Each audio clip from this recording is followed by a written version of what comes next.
জিজ্ঞাসা একটা দিয়েতে ফেলো। নমস্কার, এটা একটা সোমবারের গল্প। আর দেখে নিশ্চয়ই বুঝতে পারছেন স্কিন কেয়ার করছি, তেমন কিছুই না, মুখে একটু সিট মাস্ক লাগিয়েছি। আর কেন এইসব করছি তা নিশ্চয়ই ইন্ট্রোটা দেখে বুঝেই গেছেন। হ্যাঁ হ্যাঁ, আমরা একটা জায়গায় ঘুরতে যাচ্ছি, আর যাচ্ছি আমরা পুরুলিয়া।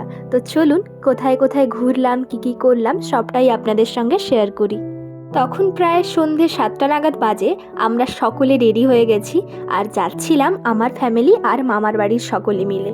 আর আমাদের ট্রাভেলারও চলে এসেছে, আমাদের জিনিসপত্র এখন ওপরে ওঠানো চলছে। দেখে নিশ্চয়ই বুঝতে পারছেন আমরা কতটা এক্সাইটেড ছিলাম। তো চলুন এবার যাত্রা শুরু করা যাক।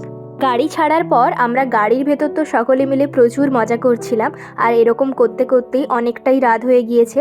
তো রাতের খাওয়ার জন্য আমরা দাঁড়িয়ে পড়েছি একটা পেট্রোল পাম্পে। আর ওই দিন রাতের খাবারে ছিল আলু ফুলকপির তরকারি, রুটি আর মিষ্টি।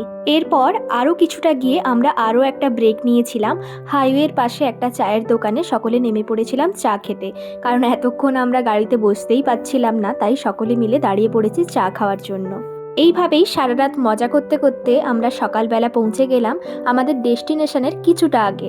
আমরা প্রথমে পুরুলিয়া যাইনি, আমরা প্রথমে এসেছিলাম ঝাড়খণ্ডে। আমরা যেই লোকেশনে যাচ্ছিলাম ওখানে যাওয়ার জন্য আমরা অনেকটাই আগে পৌঁছে গিয়েছি, তাই ভাবলাম ওখানে না গিয়ে এই ছোট্ট একটা ধাওয়ায় একটু কিছুক্ষণ ওয়েট করা যাক। তো সকলে মিলে আবার শুরু করলাম 1 কাপ করে চা খাওয়া।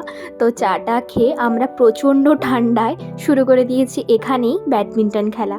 অনেক ব্রেক নেওয়া হয়েছে, এবার গাড়িতে উঠে আবার যাত্রা শুরু। তবে ওই দিন সকালটা তো চারিদিক কুয়াশায় ভরে গিয়েছিল। তো এইভাবেই আমরা পৌঁছে গেলাম আমাদের পিকনিক স্পটে। অ্যাকচুয়ালি এখানে একটা ওয়াটারফলস রয়েছে, তো ওটা দেখতেই মেনলি এসেছি আমরা। ওটা দেখাচ্ছি নেক্সট পার্টে। এই ব্লগটা কেমন লাগলো অবশ্যই জানাবেন কমেন্টে।